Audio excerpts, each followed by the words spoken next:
हूँ Saima Peerzada and you are watching Saima Peerzada reaction channel. तो कैसे हैं आप लोग दोस्तों? आज का वीडियो हम देखने वाले हैं। ये वीडियो बेसिकली आजकल रशिया का और यूक्रेन का जो वॉर का सिस्टम चल रहा है उसके बाद जो कंडीशन देखते हुए भारत ने मतलब कि उनकी हेल्प किया रशिया की, क्योंकि रशिया हमेशा ही भारत की हेल्प करता आया है।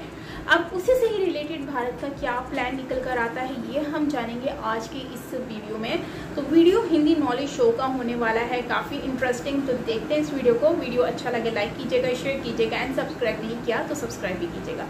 सो ये करते हैं वीडियो को स्टार्ट। नमस्कार दोस्तों, स्वागत है आपका हिंदी नॉलेज शो में। तो दोस्तों, आप सभी लोग जानते हैं कि इस समय रूस को दुनिया में अलग थलग करने की कोशिश की जा रही है और इसीलिए रूस पर लगातार कठोर प्रतिबंध भी लगाए जा रहे हैं। साथ ही दुनिया भर की तमाम कंपनियां रूस लगातार छोड़ती जा रही हैं।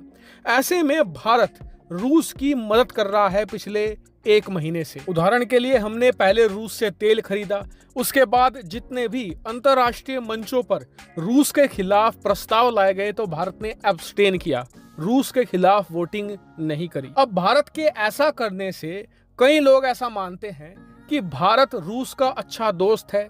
इसके अलावा रूस ने भारत की कई बार मदद करी है और इसीलिए भारत जवाब में रूस की मदद कर रहा है, जबकि ये सत्य नहीं है। क्योंकि आप जान लीजिए कि इंटरनेशनल पॉलिटिक्स में कोई किसी का दोस्त नहीं, भाई नहीं, रिश्तेदार नहीं, हर देश अपना हित देखता है। और रूस ने जब जब भारत की मदद करी है बदले में कुछ ना कुछ उसे भी मिला है। आप चाहे इतिहास उठाकर देख लीजिए, कोई भी देश किसी की भी फ्री में मदद नहीं करता है। लेकिन अब आपका सवाल होगा कि फिर भारत रूस की बढ़ चढ़कर इस तरीके से हेल्प क्यों कर रहा है? तो इसके पीछे कारण है चीन। दरअसल अगर आज की तारीख में देखें तो रूस की 2 ही देश मदद कर रहे हैं, भारत और चीन।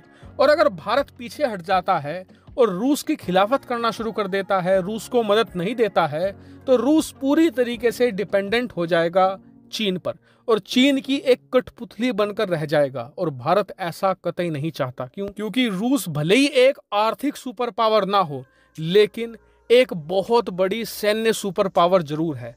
और चीन के खेमे में जाना रूस का भारत के लिए सैन्य तौर पर एक बड़ी मुसीबत होगी। और इसीलिए भारत रूस की मदद कर रहा है ताकि रूस अकेला ना पड़े और चीन के पाले में पूरी तरीके से ना चला जाए। लेकिन ये बात भारत भी जानता है कि ये पॉलिसी लंबे समय तक नहीं चलेगी। क्यों? क्योंकि आज की तारीख में रूस और चीन के बीच में जो व्यापार है ना, वो 100 अरब डॉलर से भी ज्यादा का है। जी हाँ, और जबकि भारत और रूस का व्यापार मात्र 10 अरब डॉलर का है, 10% भी नहीं है हम।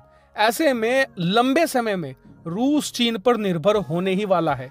क्यों? क्योंकि भारत और रूस के बीच में जो व्यापार होता है ना, मेनली वो सिर्फ हथियारों तक सीमित है या थोड़ा बहुत तेल तक सीमित है, जबकि रूस और चीन हर एक मामले में जमकर व्यापार करते हैं, साझेदारी लगातार बढ़ा रहे हैं।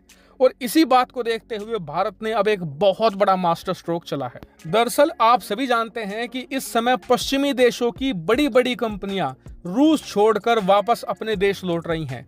रूस का मार्केट पूरा खाली हो चुका है। यहाँ तक कि दवाइयों की कंपनियां भी अपने स्टोर्स रूस के अंदर बंद कर चुकी हैं। ऐसे में एक बहुत बड़ा वैक्यूम क्रिएट हो गया है रूस के अंदर। और हालात ये हैं कि ग्राहक तो बहुत सारे हैं लेकिन कोई बेचने वाला ही नहीं बचा। और इस बात का फायदा अब भारत उठाने जा रहा है। दरअसल स्क्रीन पर आप देखिए, ब्लूमबर्ग की रिपोर्ट आई है जिसमें बताया गया है कि भारत रूस के साथ बातचीत कर रहा है कि जो भारतीय सामान है, भारतीय कंपनियां हैं, इन्हें रूस के अंदर इजी एक्सेस मिले और रूस के अंदर हम जमकर व्यापार करें। और इस साल की प्लानिंग ये है भारत की कि भारत और रूस के बीच में अब तक जितना व्यापार होता था वो तो होगा ही, साथ ही हम 2 अरब डॉलर का सामान एक्स्ट्रा एक्सपोर्ट करेंगे रशिया को। जी हाँ, और 2 अरब डॉलर तो बहुत छोटा आंकड़ा है। इससे तो भारतीय कंपनियों की एंट्री होगी। भारत की कंपनियां पहली बार भारी मात्रा में दवाइयां बेचेंगी, कपड़े बेचेंगी, खाने पीने की चीजें रूस के अंदर बेचेंगी। इससे तो बस एक बेस तैयार होगा। फिर आने वाले 2-3 सालों के अंदर हम रूसी मार्केट पर अपना दबदबा बना लेंगे और उसके बाद भारत और रूस के बीच में भी कई 100 अरब डॉलर का व्यापार हुआ करेगा। ये भारत के लिए बहुत अच्छा मौका है, क्योंकि इस समय रूस की मार्केट में ग्राहक ही ग्राहक है, खरीदने वाले बहुत हैं लेकिन कोई बेचने वाला ही नहीं बचा। और उसके बाद चाहे भारत रूस से हथियार भी ना खरीदे, उसके बावजूद हम रूस को अपने ऊपर निर्भर कर देंगे और फिर उसे चीन से दूर जाना ही होगा और भारत के करीब आना ही होगा। ये भारत के लिए बहुत ही बढ़िया मौका है और भारत ने सही वक्त पर सही मास्टर स्ट्रोक चला है। उम्मीद करते हैं कि जल्द ही ये बातचीत पूरी होगी और भारतीय कंपनियों को बहुत ही इजी एक्सेस रशिया का मिलेगा। हालांकि इस पूरे मामले पर आपका क्या व्यू पॉइंट है, कमेंट करके जरूर बताएगा। फिलहाल इस वीडियो में इतना ही। Thank you very much for watching. आज का वीडियो है जिसमें जो है भारत ने, ये बात तो सच है कि भाई जब भी कोई कंट्री किसी की हेल्प करता है तो वो अपना फ़ायदा देखता है, चाहे वो सऊदीया हो, चाहे वो यूएई हो, चाहे वो पाकिस्तान हो, तो चाहे वो यूएसए हो, चाहे वो इंडिया हो, चाहे वो रशिया हो। हम कभी भी ये नहीं कह सकते कि उन्होंने फ्री में ही एक की मदद कर दी है, ऐसा नहीं होता। हर कोई अपना फ़ायदा देखता है। अगर इंडिया आज रशिया की इस कंडीशन में हेल्प कर रहा है तो इसके पीछे भी एक रीज़न है, और वो रीज़न ये है कि इंडिया को आइडिया हो चुका है कि भाई अब क्रूड ऑयल तो इतना सस्ती कम कीमत में हमें मिल रहा है और रशिया को तो सेल करना ही करना है। अब हम क्या करते हैं, इस फ़ायदा उठाते हैं और हम उनसे ऑयल तो ख़रीद ही लेंगे, इस बहाने उनकी हेल्प भी हो जाएगी, हमें कम कीमत में ऑयल भी मिल जाएगा। तो मतलब इसमें रशिया का भी फ़ायदा, इंडिया का भी फ़ायदा हो गया। अच्छा, अब दूसरी तरफ हम देखें तो सेम वैसे ही जो दूसरी कंट्रीज़ हैं उन्होंने भी अपना फ़ायदा देखा रशिया के साथ। सेम वैसे ही रशिया ने भी इंडिया के साथ अपना फ़ायदा हमेशा देखते हुए ही हर चीज़ को आगे लेके गया, क्योंकि इंडिया ऑयल उनसे इतनी अच्छे खासे मार्जिन पे ख़रीदता है, फिर कोयला वगैरह बहुत सारी चीज़ें।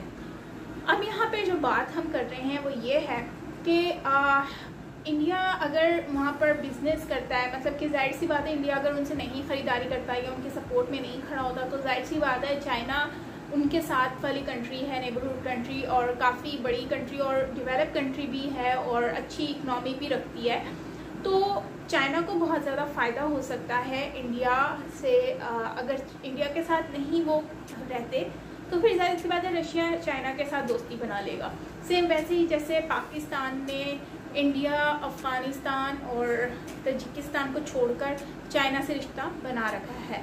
तो कहने का सिंपल सा मतलब है कि हमारे यहाँ पर जो मतलब कि इंडिया अगर उनसे ख़रीदारी करता है या उनके साथ रिलेशन बना कर रखता है तो आने वाले वक्त में इंडिया को बहुत फ़ायदा हो सकता है, क्योंकि जब तक रशिया इंडिया के साथ है तो मतलब वो एक भाई की तरह है। जाहिर सी बात है जब भाई होता है, सपोर्ट मिलती है, आपका मतलब दूसरा हैंड बन जाता है। तो इस तरह से सेम वैसे ही जैसे इंडिया की वॉर हुई थी और पाकिस्तान के साथ, तो उस टाइम पर रशिया ने बहुत अहम रोल अदा किया था। तो अब अगर हम देखें तो चाइना के साथ अगर इंडिया जो है मतलब अपने आप को इंडिया आगे रखना चाहता है चाइना से, तो फिर उसके लिए एक ही चीज़ ज़रूरी है और वो ये है कि चाइना को बीट करने के लिए रशिया के साथ जो है वो क्योंकि इक्विपमेंट तो इंडिया रशिया से बाय करता है, अगर वहाँ पे वो बिज़नेस कर दे, और प्लानिंग तो पहले से स्टार्ट हो चुकी है इंडिया में made in India air defence की चीज़ें बनाने की, ठीक है, मिसाइल्स वगैरह। तो आने वाले कुछ सालों में वो फुली तरीके से जो है वो अपना मेड इन इंडिया स्टार्ट हो जाएगा। लेकिन अगर हम देखें अभी इंडिपेंडेंट नहीं है अपने ऊपर, अब मतलब रशिया पे डिपेंडेंट है। अगर हम देखें तो अगर रशिया में मतलब उनको इतना मजबूर कर दिया जाए, मतलब उनको पहले उनको इतना दिया जाए ताकि उनके पास इतना हो जाए, फिर उसके बाद वो इतना परेशान मतलब कि वो इंडिया पे ही आके, जैसे अभी इंडिया रशिया के ऊपर डिपेंडेंट है, अब सेम वैसे ही रशिया इंडिया के ऊपर डिपेंडेंट हो जाएगा। जब इंडियन बिजनेस स्टार्ट हो जाएगा, वहाँ पर नीड होगी इंडियन प्रोडक्ट्स की और लोग उसकी आदत हो जाएगी यूज़ करने की। इससे क्या होगा कि इंडिया को बहुत ही हैवी मार्जिन पे फ़ायदा भी होगा। दूसरा, रशिया इंडिया के साथ बहुत स्ट्रांगली कनेक्ट हो जाएगा। तीसरा जो है वो इंडिया अगर उनसे मिसाइल नहीं ख़रीदता तो उससे भी इंडिया को बहुत ज़्यादा फ़ायदा होगा, क्योंकि इंडिया तो ऑलरेडी अपनी प्री प्लानिंग के साथ बैठा हुआ है कि उन्होंने अपना ही चीज़ें बनानी है। तो आपका क्या कहना है इसके बारे में ज़रूर शेयर कीजिएगा कमेंट सेक्शन में। बाकी ओवरऑल बहुत अच्छा वीडियो था। अच्छा लगा देखकर और काफ़ी इन्फॉर्मेशन मिली हमें इस वीडियो से। सो मिलते हैं नेक्स्ट वीडियो के साथ। टिल देन टेक केयर, अपना ख्याल रखिएगा। ओरिजिनल वीडियो का लिंक आपको नीचे डिस्क्रिप्शन में मिल जाएगा। So till then take care, bye bye.